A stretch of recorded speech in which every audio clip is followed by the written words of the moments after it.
नमस्कार, आप देख रहे हैं JJN न्यूज। आपके साथ मैं हूं निशा।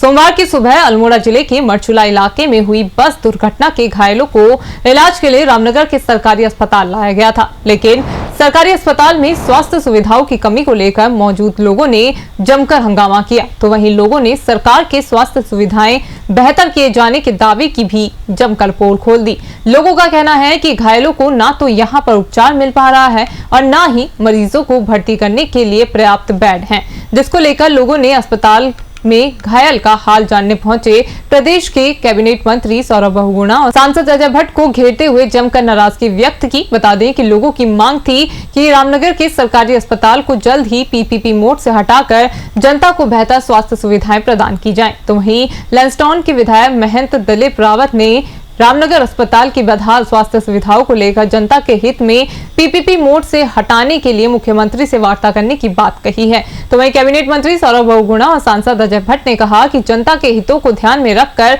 सरकार इस मामले में ठोस निर्णय लेगी। तो वहीं उन्होंने कहा कि आज जो बस दुर्घटना में घायल हुए हैं, उनके उपचार में किसी भी प्रकार की कोई लापरवाही बर्दाश्त नहीं की जाएगी। एक बस आ रही थी और उसमें उसको गिरने के कारण 28 लोगों की मृत्यु हो चुकी है और लगातार प्रशासन की तरफ से, सरकार की तरफ से कोशिश करी जा रही है कि जो लोग जीवित हैं उनको जल्द से जल्द मेडिकल एड मिले। जो सीरियस हैं उनको हमने रेफ़र करा है और ऋषिकेश उनको रेफ़र किया हमने काशीपुर और सुशीला तिवारी अस्पताल हल्द्वानी। कुछ पेशेंट्स हैं जिनसे मैं खुद भी पर्सनली मिला हूं, जिनको बहुत ज़्यादा चोट नहीं लगी है, जो ठीक हैं अभी, उनको मेडिकल एड मिल रही है। सिर्फ मैं उन परिवारों के साथ जिनके परिजनों की मृत्यु हुई है उनके साथ संवेदना प्रकट करता हूँ, दुख प्रकट कर रहा हूँ और भगवान से प्रार्थना करता हूँ कि पुण्य आत्माओं को अपने श्री चरणों में स्थान दें। माननीय मुख्यमंत्री जी और हमारे माननीय सांसद अनिल बलूनी जी लगभग 3:30 बजे तक यहाँ पर आएंगे परिजनों से मिलने। वो आज दिल्ली थे मीटिंग में और उन्होंने भी दुख व्यक्त किया है और उन्होंने जो मृत हुए हैं उनके लिए 4.5 लाख रुपए की घोषणा करी है और जो घायल हैं उनके लिए 1-1 लाख रुपए की घोषणा करी है। उसी के साथ साथ जो हमारे अधिकारी थे उनको सस्पेंड किया गया है और आगे इस तरीके की घटना ना हो इसके लिए सतर्क रहने की ज़रूरत है और जो भी अधिकारी इस तरीके से काम करेगा उसके ऊपर सख्त से सख्त कार्रवाई की जाएगी। परिजनों का कहना है कि उसमें परिजन भी और घायलों का भी कहना है कि उसमें तो बैठे थे लोग लेकिन खड़े भी थे, मतलब जब मैंने इसीलिए सस्पेंशन हुआ है। देखिए कहीं ना कहीं कमी ज़रूर रही होगी क्योंकि जो मैंने भी जितने परिजनों से बात करी है उनका भी कहना ये था कि बस की कैपेसिटी कम थी और लोग थोड़ा ज़्यादा थे उसमें।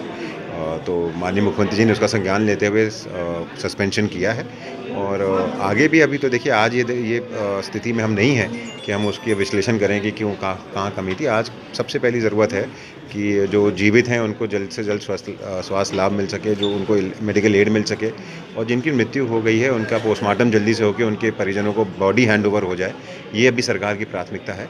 मरचूला में बस दुर्घटना का बहुत भीषण हादसा हुआ है। आप रामनगर पहुंचे, लगातार लोगों का आक्रोश है कि सरकार की स्वास्थ्य सुविधाओं की आज पोल खुली है। अस्पताल PP मोड पर चल रहा है। सरकार जिस मकसद से दिया था, लगातार धरातल पर स्वास्थ्य सुविधाएं रामनगर की उतर रही हैं। स्वास्थ्य मंत्री ने भी कहा था कि हम इसको हटा रहे हैं, लेकिन फिर उन्होंने 3 महीने इसका कार्यकाल बढ़ा दिया है और जनता का आक्रोश आज आपको झेलना भी पड़ा है। तो क्या कार्रवाई इसमें की जाएगी? नहीं, जनता में हम भी शामिल हैं। जनता के दुख दर्द हमारे दुख दर्द हैं। जो जनता सोचती है वही हम लोग भी सोचते हैं। जहाँ कमी हुई है वो संज्ञान में ऊपर लाया जाएगा, माननीय मुख्यमंत्री जी तक बात जाएगी। अभी उनका भी आज वो देखने आ रहे हैं यहाँ पर। जैसे अच्छा होगा वो करेंगे, क्योंकि जो आज हुआ है वो इर्रिपेरेबल लॉस है, अपूरणीय क्षति हुई है। इसमें भी एयरलिफ्ट तुरंत करके एम्स भेज दिए हैं कुछ पेशेंट, कुछ को सुशीला तिवारी भेज दिया, कुछ को काशीपुर भेज दिया, कुछ का रामनगर में उपचार हो रहा है। चूँकि स्वास्थ्य की व्यवस्थाओं को चुस्त दुरुस्त करना सरकार के एजेंडे पर नंबर 1 पर है, लेकिन यहाँ क्यों नहीं हुआ ये भी अच्छी बात है। लोगों को कुछ बातें पता भी लग रही है ताकि भविष्य के लिए और चुस्त दुरुस्त हो। इसलिए इस समय हमारी प्राथमिकता जो यहाँ पर पेशेंट हैं, घायल हैं, उनको बचाने की है। ये अत्यंत भयंकर दुर्घटना हुई है जिसके लिए हम काफ़ी दुखी हैं, सारे लोग दुखी हैं और इसके लिए हम देखा जाए पर्वतीय क्षेत्र में लगातार दुर्घटनाएं कम होने का नाम नहीं ले रही। सरकार के दावे बहुत हैं, गड्ढा मुक्त सड़क करेंगे। अभी क्या हुआ है, कैसे हुआ है, वो तो जांच का विषय है, उसमें सारी चीज़ें बाद में निकलेंगी। गड्ढा मुक्त के करने के भी जो मुख्यमंत्री ने निर्देश दिए काफ़ी तो हो रहे हैं, काफ़ी ठीक भी हो रहे हैं, काफ़ी कुछ चीज़ रह गई हैं, लेकिन आज किस वजह से दुर्घटना हुई ये तो जब जांच आएगी तब पता लगेगा। लेकिन जो हुआ बहुत बुरा हुआ, अपूरणीय क्षति हुई, हमारे लोग हमको छोड़ के गए हैं जिससे हम सब आहत हैं।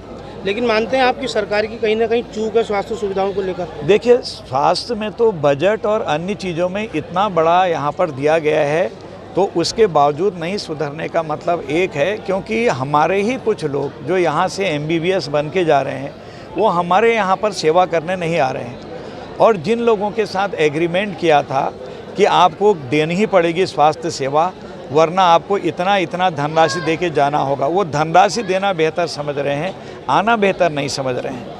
इसके लिए कोई ना कोई सरकार भविष्य में अच्छा कोई निर्णय लेगी, ताकि हमारे लोग जो मेडिकल में कमी है डॉक्टर्स की उसकी पूर्ति करेंगे, ये मुझे पूर्ण आशा है। आज की घटना जो भी हुई दुखद है, इसके बाद जो कमियां रह गई हैं उनको दुरुस्त हम लोग सब करेंगे जल्दी, मुझे पूर्ण विश्वास है। भाई, मरचुला में बहुत भयंकर बस हादसा हुआ है, 30 से अधिक लोग मर चुके हैं और रामनगर में घायलों का उपचार के लिए यहाँ लाया गया है, लेकिन स्वास्थ्य सुविधाओं की लगातार पोल खुली है। आपने अजय भट्ट के सामने भी नाराजगी व्यक्त की है, सौरभ बहुगुणा के सामने भी व्यक्त की है, तो किस प्रकार की स्वास्थ्य सुविधाएं हैं?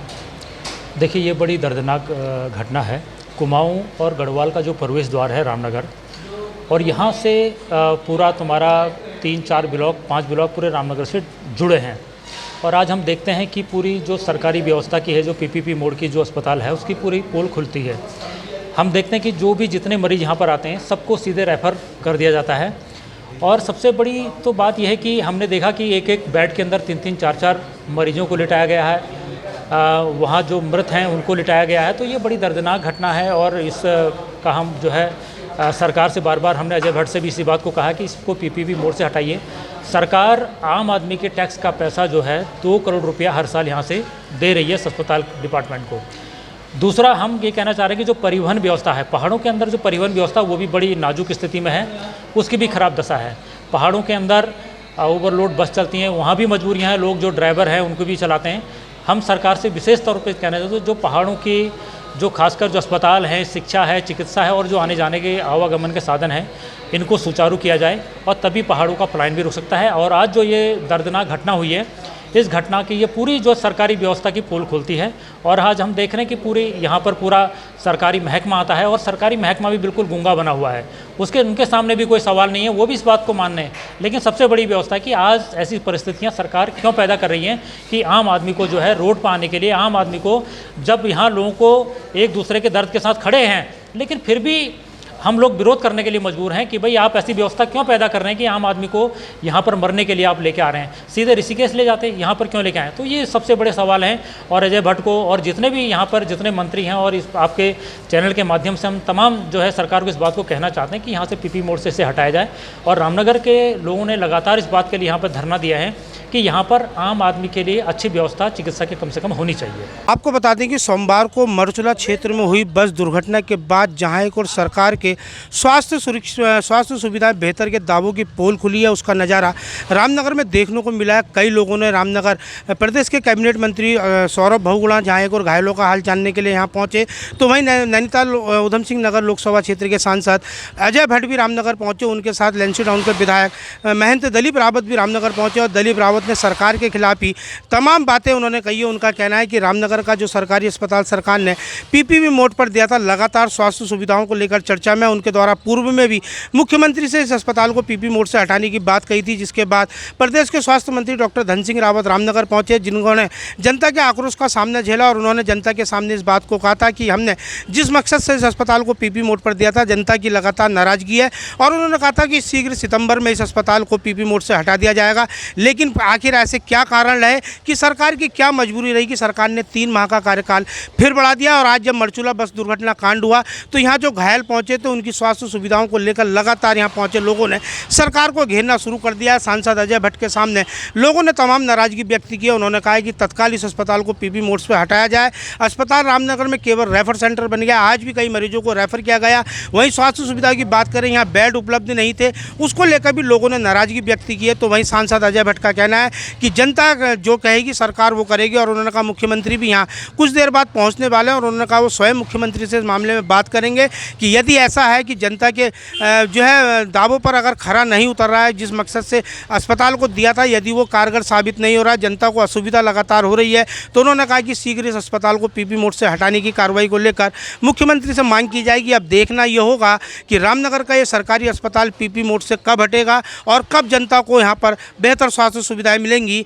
यह सब भविष्य के गर्भ में कैद है। रामनगर से राजीव अग्रवाल के साथ कैमरामैन बंटी अरोड़ा, जय। ये थी रामनगर से हमारे संवाददाता राजीव अग्रवाल की खास खबर। अभी के लिए सिर्फ इतना ही। बाकी की तमाम खबरों के लिए आप बने रहिए JJN न्यूज के साथ। नमस्कार।